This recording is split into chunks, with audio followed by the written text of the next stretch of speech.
Morning class.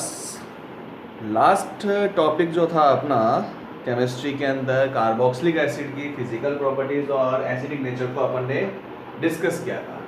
आज अपन करेंगे carboxylic acid की जो रिएक्शंस हैं कि कौन कौन सी रिएक्शंस हैं, एसिड नेचर शो करने वाली रिएक्शंस कौन कौन सा है, उन सब रिएक्शंस को अपन डिस्कस करेंगे आज की क्लास में। फर्स्ट है reaction with metals and base। ठीक, कार्बोक्सिलिक एसिड जो है उसका एसिड नेचर है, इजीली H+ रिलीज कर देता है और अपने पता है जितने भी एसिड्स हैं वो सब मेटल के साथ रिएक्ट करके हाइड्रोजन गैस को रिलीज करते हैं। तो सिमिलरली यहां पर भी यही केस है, carboxylic acid react with active metal like sodium, potassium, then form sodium acetate and hydrogen gas।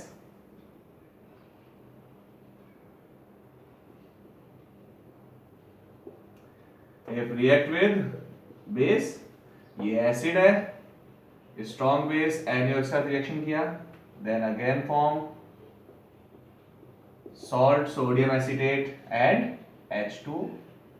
अब यहां पर केस क्या है कि कार्बोक्सिलिक एसिड जो है वो स्ट्रॉन्ग एसिड है, स्ट्रॉन्ग बेस के साथ रिएक्ट कर लेता है और स्ट्रॉन्ग एसिड है इसलिए ये वीक बेस के साथ भी रिएक्ट कर सकता है। Carboxylic acid react with sodium hydrogen carbonate weak base and form sodium acetate and carbon dioxide and water.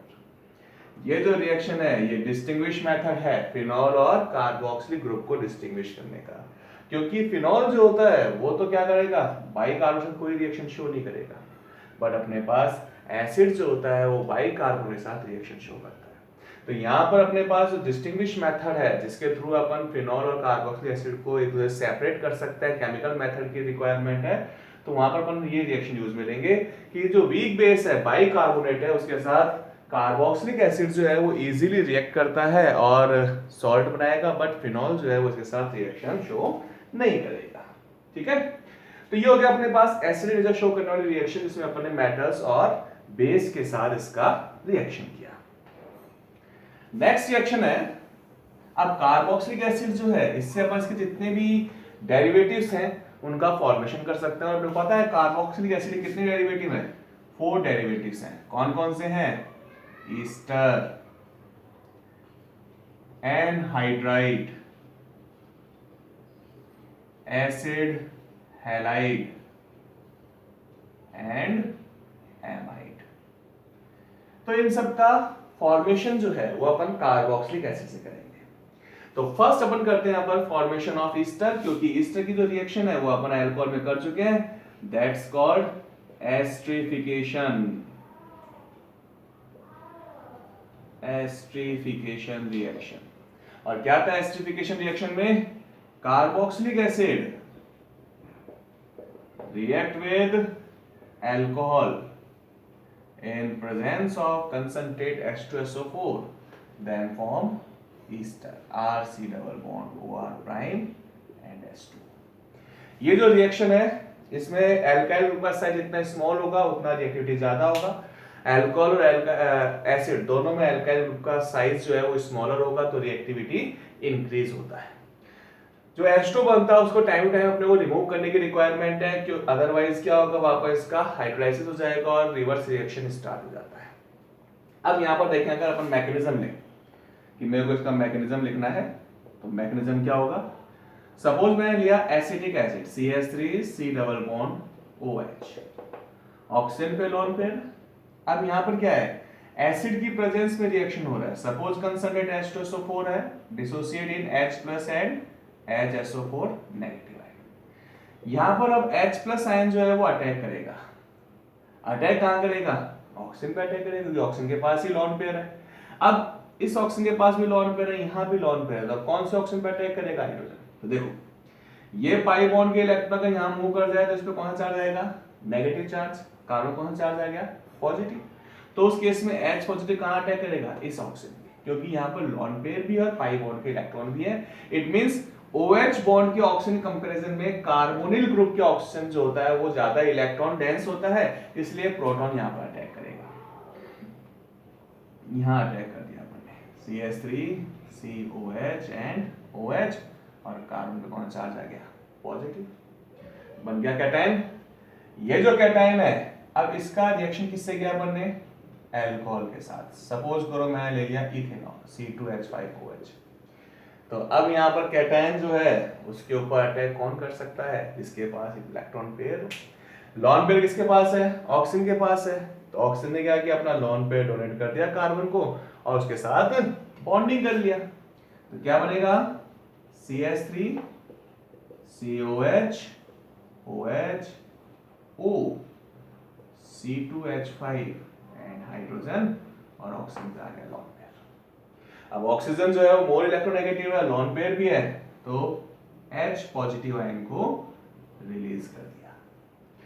H positive ion release हो गया, then form CH3 COH OH and OC2H5। अब क्या होगा, सेम कार्बन में more than one hydroxy group है तो वो unstable होता है और H2 मॉलिक्यूल रिलीज होता है। बट कैसे होगा, तो वापस यहां पर प्रोटॉन जो है वो अटैक करेगा। प्रोटॉन ने अटैक कर दिया, then form CH3C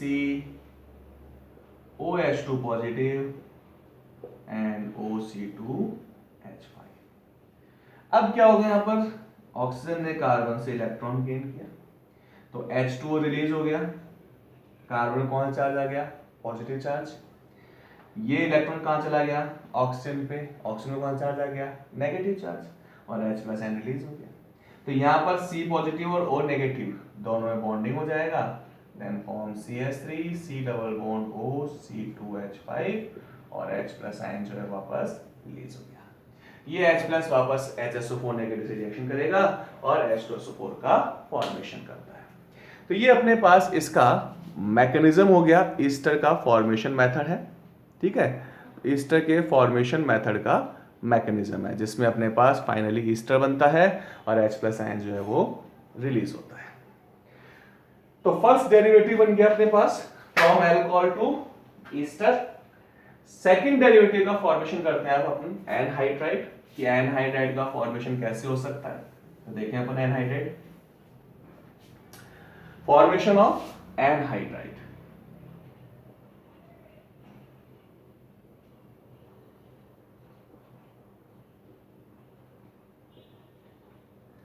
carboxylic acid के मॉलिक्यूल्स लिए अपन ने CH3 C double bond O OH, two molecules of carboxylic acid heated with concentrate acid H2SO4 ले लें अपन यहाँ पर, ये H2SO4 और P2O5 डिहाइड्रेटिंग एजेंट्स हैं।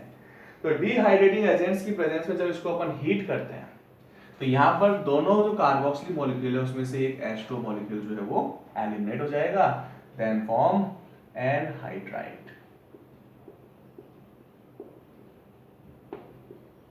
ठीक है, तो एनहाइड्राइड का मींस क्या है, जो सिमिलर फंक्शनल ग्रुप है, सिमिलर फंक्शनल ग्रुप में से अगर H2 मॉलिक्यूल रिलीज हो जाता है तो जो प्रोडक्ट बनता है that's called the anhydride of that functional group. इसीलिए यहाँ पर अपन इसका जो सफिक्स है वो क्या यूज में लेते हैं, ओइक एनहाइड्राइड, यानी ओइक एसिड का एनहाइड्राइड है, दो ओइक एसिड मॉलिक्यूल है उसमें से H2 रिलीज करते हैं तो एनहाइड्राइड बनता है। ठीक है, और आईयूपीएसी नेमी में क्या करते हैं, अगर अपने पास दोनों कार्बोक्सिलिक ग्रुप सिमिलर हैं तो उस केस के अंदर अपन क्या करेंगे, यहाँ पर केवल one time oic word use में लेते हैं, जैसे इथेनोइक एनहाइड्राइड।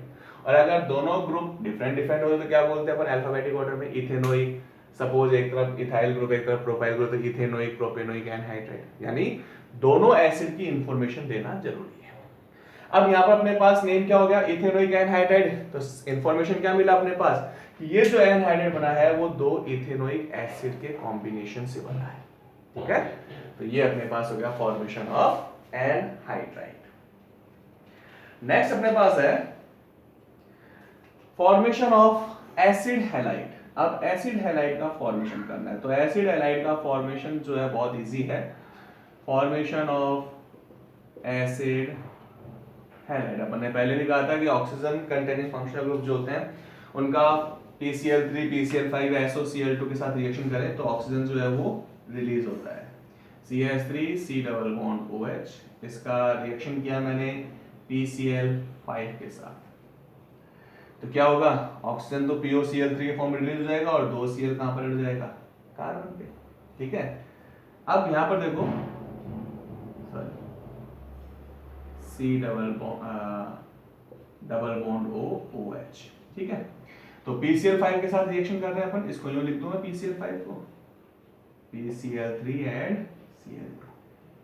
क्या होगा, ये HCl रिलीज हो गया, POCl रिलीज हो गया, then form acid chloride plus POCl3 and HC। तो यहां पर एसिड क्लोराइड का फॉर्मेशन हो रहा है, दैट्स कॉल्ड एसिटाइल क्लोराइड और इथेनॉयल क्लोराइड। तो ये हो गया फॉर्मेशन ऑफ एसिड हैलाइड।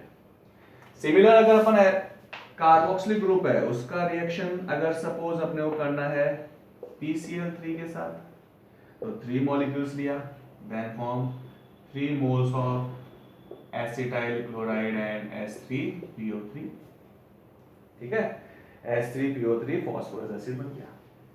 अगर अपन थायोनिल क्लोराइड के साथ रिएक्शन करें तो जैसे अल्कोहल में हुआ था कि अपन ने स्टार्टिंग में कहा था कि 2 फंक्शनल ग्रुप है इसमें, कार्बोनिल और हाइड्रोक्सी, तो यहां पर ये अल्कोहलिक ग्रुप की रिएक्शन शो कर रहा है। थायोनिल क्लोराइड के साथ रिएक्शन कर दिया in presence of pyridine, then HCl, SO release हो गया and form acid halide, CH3 C double bond OCl, sulphur dioxide and HCl। ये रिएक्शन जो है वो इंपॉर्टेंट है, रीजन क्योंकि इसमें जो साइड प्रोडक्ट बनते हैं अपने पास वो वेपर फॉर्म में होता है और इजीली रिमूव हो जाते हैं। सल्फर डाइऑक्साइड और जो अपने पास HCl है उसको अपन इजीली जो है वो रिमूव कर सकते हैं क्योंकि वेपर फॉर्म में होते हैं, इसलिए यहाँ पर अपन एसिड हैलाइड के साथ इजीली रिएक्शन करके एसिड हैलाइड का फॉर्मेशन कर सकते हैं इजीली अगर थायोनिल क्लोराइड से रिएक्शन करें। तो ये अपने पास डेरिवेटिव्स हो गया, Easter formation, second anhydride, third acid halide. Last अपने पास डेरिवेटिव है फॉर्मेशन ऑफ एमाइड।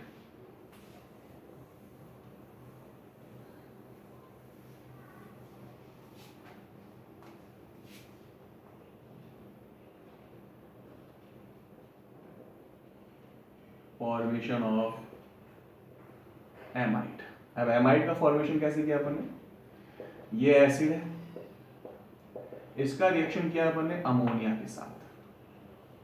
अब जब अमोनिया से रिएक्शन करेंगे तो H प्लस एन रिलीज करेगा क्योंकि एसिड है और ये इलेक्ट्रॉन पे डॉट करके बॉन्डिंग कर लेगा, then form salt ammonium acetate, it's called ammonium acetate.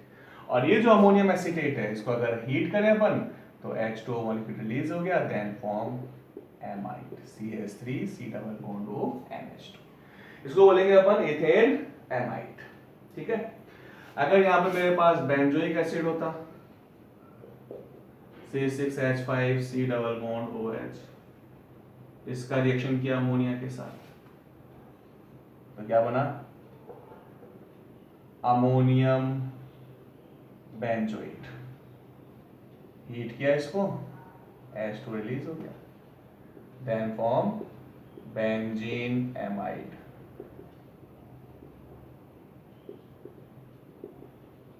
ठीक, अगर मान लो मेरे पास थैलिक एसिड है, 2 कार्बोक्सिलिक ग्रुप अटैच किया हुआ है, ये अपने पास आ गया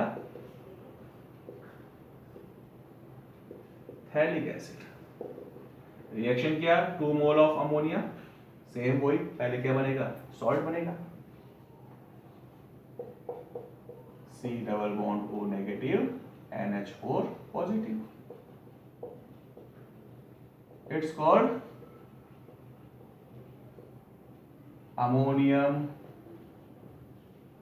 थैलेट, हीट किया 2 मोल H2 रिलीज हो गया, then form phthalamide C double bond O NH2 C double bond O NH2, that's called phthalamide. और ज्यादा हीट करें तो क्या होगा, ये इन दोनों में से अमोनिया का मॉलिक्यूल जो है वो एलिमिनेट हो गया। और अगर अमोनिया मॉलिक्यूल एलिमिनेट हो जाएगा तो अपने पास प्रोडक्ट जो बनता है वो क्या बनेगा, phthalimide. C double bond O and H, it's called phthalimide. और थैलेमाइड जो है वो इंपॉर्टेंट प्रोडक्ट है अपने पास, जो एमाइंस के अंदर गैब्रियल थैलेमाइड सिंथेसिस है, जिसके अंदर अपन प्राइमरी एमाइंस का फॉर्मेशन करते हैं, वो यहीं से थैलेमाइड से स्टार्ट होता है। तो ये थे अपने पास एसिड के डेरिवेटिव्स जिनका अपन ने फॉर्मेशन किया है। नेक्स्ट अपने पास रिएक्शन है, अब अदर्स रिएक्शंस में अपन रिडक्शन करेंगे। तो कार्बोक्सिलिक एसिड जो है उसका रिडक्शन देखें अपन कैसे होता है। कार्बोक्सिलिक एसिड रिडक्शन अल्कोहल में किया हुआ अपने पास, पढ़ा हुआ है अपने पास कि अगर कार्बोक्सिलिक एसिड जो है इसका रिडक्शन करें इन presence of lithium aluminium hydride और diborane B2S6, then carboxylic acid convert into primary alcohol। ठीक है, सिंपल रिएक्शन है। और अगर इसका अपन ने रिडक्शन किया किसके साथ, रेड फास्फोरस और HI के साथ। और रेड फास्फोरस HI जो है स्ट्रॉन्ग रिड्यूसिंग एजेंट है, और जितने भी ऑक्सीजन कंटेनिंग फंक्शनल ग्रुप है वो HI के साथ फाइनली क्या बनाते हैं, एल्केन बनाते हैं। तो HI के साथ रिएक्शन किया, then form ethane plus H2। तो कितने हाइड्रोजन यूज में है देखो यहाँ पर, 4 हाइड्रोजन थे पहले से, और कितने हाइड्रोजन रिक्वायरमेंट हुई यहाँ पर अपने पास, 2 यहाँ पर है और 4 यहाँ पर, 6 हो गए टोटल। तो अपन ने क्या कर दिया, 6HI, देन 3I2 रिलीज हो गया। तो ये हो गया अपने पास reduction of carboxylic acid. Next है डीकार्बोक्सिलेशन रिएक्शन। डीकार्बोक्सिलेशन के अंदर क्या करना होता है अपने को, कार्बन डाइऑक्साइड जो होता है उसे एलिमिनेट करना होता है। तो कार्बन डाइऑक्साइड के जो एलिमिनेशन होता है उसी को बोलते हैं अपन डीकार्बोक्सिलेशन रिएक्शन। बहुत सिंपल से मेथड है, सारे करे हुए हैं अपने। कार्बोक्सिलिक एसिड है, इसका पहले बेस के साथ रिएक्शन करके अपन किसमें कन्वर्ट करें, इसको सॉल्ट में। अब जो सोडियम सॉल्ट है, इस सोडियम सॉल्ट का सोडा लाइम के साथ रिएक्शन करते हैं। और सोडा लाइम क्या होता है, NaOH और CO का मिक्सचर होता है, इसको बोलते हैं अपन सोडा लाइम। NaOH और कैल्शियम ऑक्साइड का जो मिक्सचर है इसको बोलेंगे अपन सोडा लाइम, और सोडा लाइम के साथ अपन इसकी रिएक्शन कर दें। तो सोडा लाइम के साथ जब रिएक्शन करते हैं अपन तो क्या बनेगा अपने पास, CO2 रिलीज हो जाएगा और एल्केन का फॉर्मेशन होता है। बट यहाँ पर जो एल्केन बनता है उसमें number of carbon acid comparison में कम होता है, डिक्रीज होता है। तो यहाँ पर क्या बन गया, मीथेन प्लस Na2CO3, और Na2CO3 अनस्टेबल होता है कार्बोनेट। 11 से पढ़ा हो अपने पास कि अल्काइल मेटल कार्बोनेट जो होते हैं उनमें अप डाउन मूव करते हैं तो स्टेबिलिटी इंक्रीज होती है। तो यहाँ पर ये डिसोसिएट हो जाएगा sodium oxide and carbon dioxide. तो CO2 मॉलिक्यूल रिमूव हो रहा है, इसलिए इसको बोलते हैं अपन डीकार्बोक्सिलेशन रिएक्शन। सेकंड मेथड है डीकार्बोक्सिलेशन का, कोल्बे इलेक्ट्रोलाइसिस। ये भी अपने पास 11th में था टॉपिक, एल्केन फॉर्मेशन के अंदर मेथड में था। कोल्बे इलेक्ट्रोलाइसिस में क्या करते हैं अपन, सोडियम और जो पोटेशियम सॉल्ट होते हैं, ये अपने पास सोडियम सॉल्ट ले लिया अपन ने, इसकी जगह पोटेशियम सॉल्ट भी ले सकते हैं। सोडियम और पोटेशियम सॉल्ट का जो एक्वस सॉल्यूशन है उसमें अपन क्या करते हैं, इलेक्ट्रोलाइसिस करते हैं, यानी इलेक्ट्रिसिटी पास करते हैं। तो यहां से बॉन्ड ब्रेक हो जाएगा, then form alkane, ethane plus 2 mole of carbon dioxide and sodium. तो ये अपने पास हो गया इसकी डीकार्बोक्सिलेशन रिएक्शन, जिसमें अपन ने CO2 मॉलिक्यूल को रिमूव किया है और एल्केन का फॉर्मेशन किया है। तो यहां पर अपने पास रिडक्शन हो गया, डीकार्बोक्सिलेशन रिएक्शन हो गया। फाइनली अपने पास है हैलोजिनेशन रिएक्शन, जो बहुत इंपॉर्टेंट नेम रिएक्शन भी है।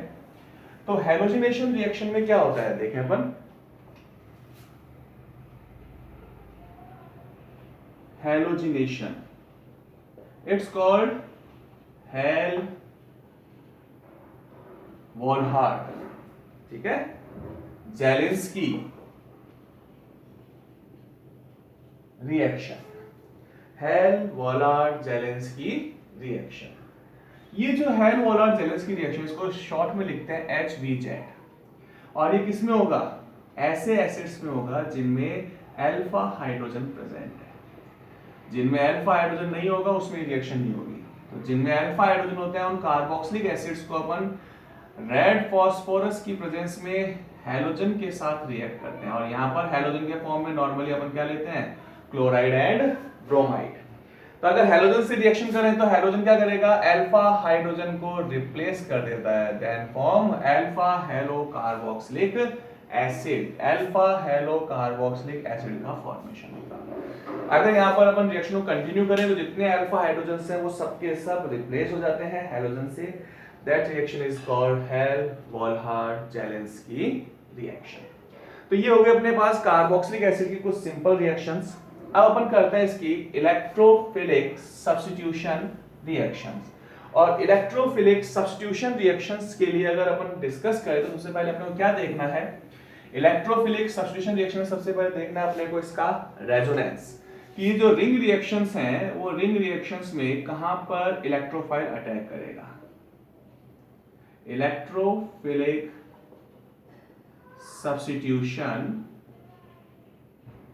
रिएक्शंस देखें अपन, तो कार्बोक्सिलिक एसिड जो है उसमें अगर रेजोनेंस होगा तो रेजोनेंस कैसे होगा, ये इलेक्ट्रॉन मूव कर गया ऑक्सीजन पे, इस पे आ गया नेगेटिव चार्ज, कार्बन पे पॉजिटिव चार्ज, ये बॉन्ड ब्रेक हो गया। तो due to the deactivating effect of carboxylic group, positive charge produce at ortho and para position. Therefore, electrophile do not attack at ortho and para position, but meta position is more electron dense compared to ortho and para position. Therefore, electrophile attack on meta position and gives meta product. तो carboxylic acid का deactivating effect है, इसलिए यहाँ पर ortho और para positive charge है, that's the reason electrophile attack at meta position and gives meta product.